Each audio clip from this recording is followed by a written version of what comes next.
Like చేయండి, share చేయండి, channel ని సబ్స్క్రైబ్ చేసుకోండి. సార్ వాళ్ళ గుంటూరు కాడ ఒక ఊరు ఉంది సార్, వాళ్ళ సొంత ఊరు. ఆ ఊరికి వెళ్ళాము. వాళ్ళ అన్న అల్లుడు వాడు ఏం చేసిండంటే, మేము పోయి అడిగాము, ఆయన వెల్డింగ్ షాప్ ఉంది, ఏమయ్యా మీరు మీ అకౌంట్ లో 5 లక్షల రూపాయలు ఆయన తరఫు నుంచి వచ్చినాయి కదా అంటే, మేము మోసపోయాము, ఎందుకో ఆయన వేసిండు అని మేము తీసుకోవడం జరిగింది అన్నారు. లేదు మీరు బరబ్బర్ వాళ్ళు తెలిసిన వాళ్ళు ఉన్నారని చెప్తే, లేదు మాకు ఎలాంటి సంబంధం లేదన్నాడు. ఆయన ఫోటో మేము ఇక్కడ పోలీస్ స్టేషన్ లో చూసాం సార్, ఎవరో మాలాగా మోసపోయిన బాధ్యతలతోటి ఫోటో ఉంది. మేము షాక్ అయినాం, ఈయన ఎందుకోసం వచ్చింది, ఆడ ఉన్నాడు ఈయన అని అడిగినాం.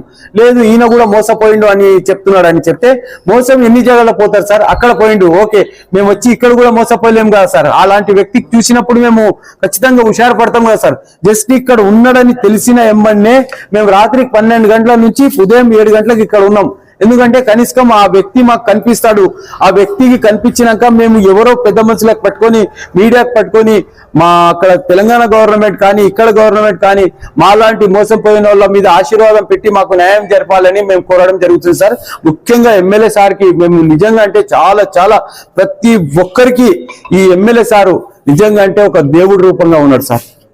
నిజంగా చెప్తున్నాం. ఎందుకంటే ఎవరు చేయలేని పని, పోలీసు కూడా చేయలేని పని ఎమ్మెల్యే సార్ చేసిండ్రు సార్. ఎందుకంటే మాలాగా ఎంతో మంది మోసపోయే టైంలో వాళ్ళకందరికీ కాపాడుకున్నారు సార్ ఎమ్మెల్యే సార్. మరియు ఎవ్వరు ఇలాంటి మోసాలకు పాల్గొనొద్దండి. ఎందుకంటే మేము బాధపడుతున్నాము, ఎవ్వరు కూడా బాధపడొద్దండి. మాకు కూడా న్యాయం జరగాలని, మీరందరూ బాధపడలేని వాళ్ళు మా కోసం దేవుడితో ప్రార్థన చేయాలని కోరుతున్నాం సార్. ఎమ్మెల్యే సార్ మాకు పోయిన ఎమ్మెల్యే సార్ ఇట్లా మేము తెలంగాణ నుంచి వచ్చినామని చెప్పినాం సార్. అక్కడ వాళ్ళతో ఉన్న స్టాఫ్ కూడా ఎంత మంచిగా ఉన్నారు సార్. మాకు పోతేనే మేము తెలంగాణ నుంచి వచ్చినామంటే రాండి అని చెప్పి మాకు కూర్చొని పెట్టిండు సార్. ఒక 10 నిమిషాల లోపటిని మళ్ళీ ఎమ్మెల్యే సార్ ఏడ ఉన్నారు ఆడికి తీసుకుపోయిండ్రు సార్. మీరు అంత దూరం నుంచి వచ్చిండ్రు, ఫస్ట్ మీరు భోజనం చేసిందా లేదా అని అడిగిండ్రు సార్. మాకు చాలా హ్యాపీగా అనిపించింది సార్. ఎందుకంటే మాకు గుర్తులేదు సార్, ఎవరు తెలియదు మాకు, అయినా ఫస్ట్ మీరు భోజనం చేసిందా లేదా అని చెప్పిండు. మాకు చాలా హ్యాపీ, చాలా సంతోషం కలిగింది సార్. సార్ కూడా చాలా ఒక దగ్గర మాతోటి 25 నుంచి 30 నిమిషాల వరకు మాట్లాడిండు సార్.